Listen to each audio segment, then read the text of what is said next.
Hello everyone, and welcome to another video. On today's video, I want to give my subjective opinions on the 75 compact line. We have the P-01, 75D PCR, and the 75 compact. Stay tuned. So we have all three of the models currently available on the CZUSA website under the 75 compact line. We have the P-01, the 75D, and the 75 compact. Both alloy frame, the lonely steel frame, manual safety, alloy frame, decocker. Only one with a weapon mounted light is the P-01. Magazines, same capacity. This is the one for the 75 compact. Has the witness holes on the side. One side says 40, the other says 9. The P-01 and 75D magazines, the witness holes are in the back. These ones are impossible to find online. These ones Mechgar makes. You can find Mechgar ones. They're just currently all out of stock. Unobtainium. So let's start with the 75D PCR. I want to start with that one because this is the one that I like the least. The reason that I like it the least is because the feature set doesn't make sense to me. This is supposed to be a concealed carry pistol, aka Police Czech Republic, but the features don't really resemble that. For one, it doesn't have the ability to have a weapon mounted light. I do like the fact that it does have the decocker. I don't know why you would need a loaded chamber indicator like this, where this ball sticks up out of here when it's loaded. I've heard people also say that this falls out. If anything, it would just be a hole here so that you can see the brass. I think this is a little unnecessary.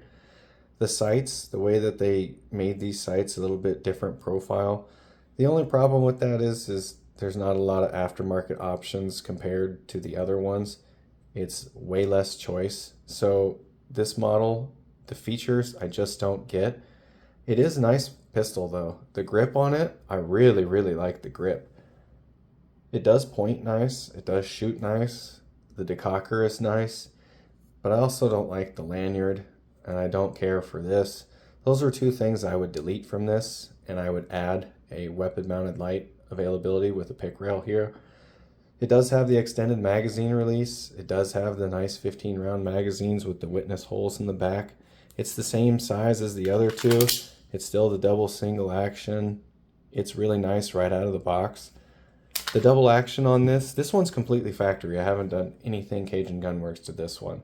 And I like it, but I don't love it. And if I had a choice between the other two, I would take the P-01 over this one, especially if it had to be choosing one with the decocker and it's the alloy frame. Then yeah, I just don't see the features on this being suited for concealed carry better than the other models, personally. I do still like this model. It is nice to shoot, but I don't think it's a better choice than the other two whatsoever. Next up, the P-01. This is the SP-01 Tactical, scaled down. They slapped an aluminum frame on it to lower some of the weight. I did change the factory rubber grips to these G10 grips. They're a lot thinner. I don't particularly care for the rubber ones, but the plastic ones I'm okay with. So the plastic ones that came with the 75B and 75 compact, they stayed on there. But these ones got changed for G10 grips because it made it harder for me to get to the magazine release. So I actually prefer these for this model. This is my current concealed carry. I really like this model. Has the ability to have a weapon mounted light. It points and shoots amazing, whether it was factory or Cajunized. My one complaint is the recoil spring, way too heavy, not necessary to be that heavy. With each one of these models and some of the fuller size ones, I had the same issue where it's just so hard to pull the slide back, like the tension on it was just so unnecessary. And as soon as I changed that part, it became a lot more user friendly. And it's like a $6 part. So it's not anything that's going to affect the, function of the pistol. If anything, you have problems, switch the recoil spring backwards, to the factory one. No problem. So I do like this model a lot. It's not my favorite, but for concealed carry, this is the most suited for the job. It has the decocker, which I want. It's not like that you can't carry this one decocked. You just have to manually decock it. So I actually really like this model. The only thing that I would change was delete the lanyard thing and maybe offer a steel frame model for the people like me that don't really care about the extra weight. That extra weight is going to mean that I'm more able to keep the muzzle rise down and keep it focused on target. That's why this is my second favorite, because I don't shoot it the best. I shoot the 75 compact the best. Now, this is the most suited for concealed carry. It has the features most suited for concealed carry use. The sights, these are night sights. There's plenty of different options. You can run a front night sight with a blacked out rear. You can run fiber optics. You can run a flashlight. I don't have a flashlight. Those are really expensive. I do want one in the future, but I don't really need it for the way that I carry. I carry it inside my shoulder strap bag, and I don't ever go out at night anyway. So I don't really need the light for me personally. I'm not telling you that you don't need it, but me, I don't need it. But I personally would take the P-01 over the 75D any day, regardless of the dust cover ability to have a light or not. It's just the ability to add one if you want to is better than not being able to at all, if that makes sense. Lastly, we have the 75 compact. This is actually my favorite. This is the first one that I bought out of these three. This is the 75B that they scaled down essentially to be smaller. There's no frills, there's no gimmicks with this one. It still has the regular plastic grips. It doesn't have the extended magazine release. Literally, it's the 75B scaled down. And I'm a sucker for nostalgia. I like the extra weight.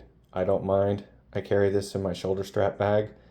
Now the extra 5 ounces of weight from the steel frame, you're going to feel that carrying it on your hip over an extended period of time. But the way I carry it, I'm not really worried about it. And you can carry this in double action if you like. You just simply have to manually lower the hammer yourself into the half cock position, or you can go all the way down. But this one, the safety isn't going to do anything now. So on the competition models, so when you have it in the half cock position, you can still engage the safety on the, the Shadow 1. I was playing with that the other day and noticed that. So with this one, you can't do anything with the safety when it's in the half cock position. Only when it's in the fully cocked position will it do anything. So all the way down, obviously, not going to go anywhere. So it is kind of a mystery why they don't have a model like this with a decocker, but it's also cool because this is like, we need a compact line of pistols. So what do? We take our Wonder 9 and we just scale it down, and then we go, hey, this is what we have. It's pretty good. And they were right. So the only thing is I don't like the magazines that these come with. So when you're changing you want to look to see how many rounds you got left. So this is another thing, is getting to the magazine release button. Because the grips are thicker and it's just this little dot where this one is an extended one and this is the same one that's the extended one, that's the only downside is it's harder for me to get to the magazine release, and I kind of have to rotate it in my hand. No big deal. But I don't like these magazines because when you want to check to see how many rounds you got, oh, that says 40 cal. Now I gotta check. So if they just came out with a different style of magazine for this one instead, I'd be happier than a clam. And why they don't have a decocker model of this, I have no idea. They have a decocker model of the full size. Why don't they have it for this? So I do think that they have the ability to expand this line, and that they could take some features from each one and combine it to make a new pistol. One that's optics ready, one that has a threaded barrel capability, delete that lanyard crap. All of them have the decocker, have a choice between steel and aluminum frame. These pistols with the double single action, I love these. The only thing is there's just a limited selection, so it makes choosing between the models very easy or very difficult. You want a concealed carry? Probably going to go with this one. You want a nice pistol to shoot that's not full size? Going with this one. Why would you buy this one over these two? I don't know. This one kind of is an anomaly to me, but it's still a nice model. I'm not hating on it. I just don't see the features that this one offers superior to these in any way, shape, or form. And the price is all the same. The MSRP is the same. The magazines are the same capacity. So it goes down into the finer details of what you're going to use it for and what you like and what you dislike. Overall, for me, I like this one the best, but this is the one that I carry. This is the one that if I, couldn't have one, this is the one I'd let take away. These are my subjective opinions. Stay tuned. Subscribe for more.